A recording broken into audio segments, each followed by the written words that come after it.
Sony HC1 high-def cameras, first generation.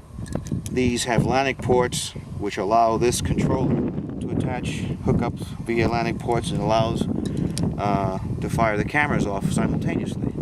So the chips sync up in the same spot. Right. And the cameras remain in relative sync up to a half hour, supposedly. 20 minutes, 50 minutes, half hour. Provided by Werner Blues of Germany. Designed this box for the Sony cameras for stereoscopic shooting. The filtering is in the projection. Oh, okay. Everything else is standard, your lenses, focal lengths, whatever you want. The camera allows you to zoom in, zoom out. You can shoot, use the camera's photo feature to shoot stills as well. The box will allow for that.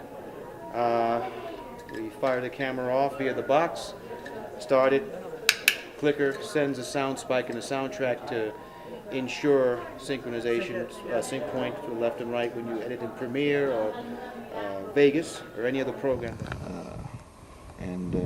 It's a matter of syncing up the material and getting it ready, mastering it, and then outputting it to whatever format you want.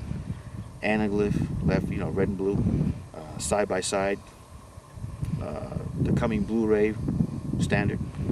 So, because you're recording two native streams, they have the option for extracting 2D from any one of the cameras. So you're good to go. And again, this is affordable because, and these are older cameras incidentally. So I got these used. They're up to the HC9 I think now.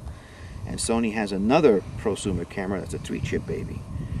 Square up, I can't recall the designated number for it, but I've seen it. And it has, removable lenses, I think C-mount or Nikon mount.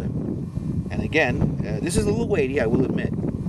There's lighter solutions, but still manageable. Shoot at widest angle when you're shooting scenics and traveling, unless you focus in on flowers or something, or some animal you don't want to get close to. But I have wide angle attachments on these. 5x point Century adapters. That, in addition to the wide angle focal length of the camera, gives me like a 120, 140 degree sweep, like the old Cinerama and Todd AO.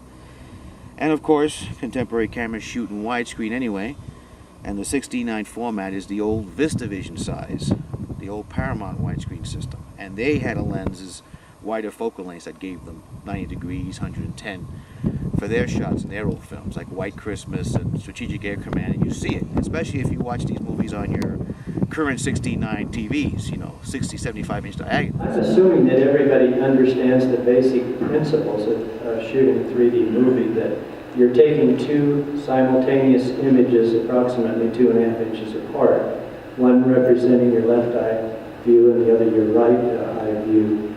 Making a 3D picture is a relatively simple thing to do. For a still picture, you can take a 3D picture with a single camera. If you just put a camera on a table, take one picture and then slide it 2.5 inches to the side and take the other picture, you've made a stereo pair. Of course, it's more complicated to make a film or a video because those two pictures have to be in perfect sync. I'm kind of excited about this new toy. This is the second dedicated 3D video and slide camera.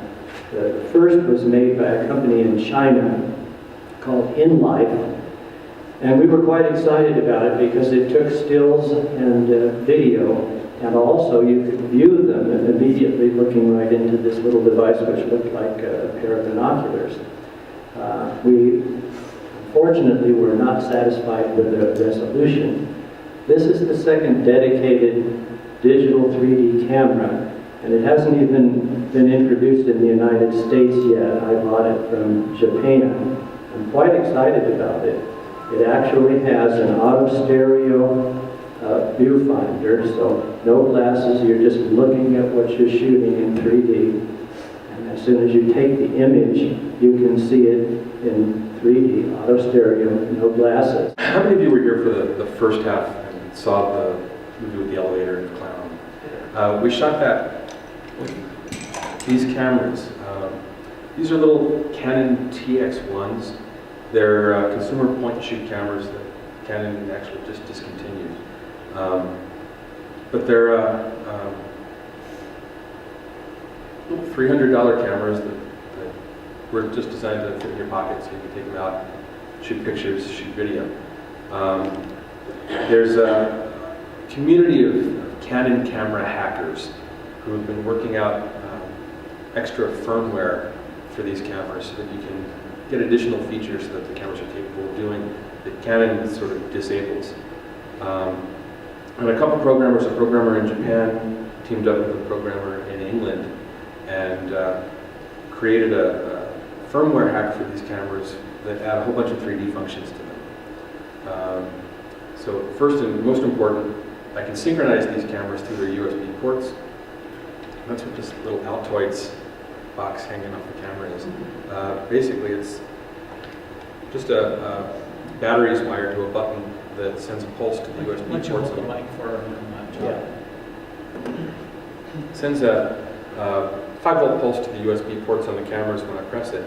What that does is tells the cameras to start recording. So they'll start at the same time, they'll stop at the same time.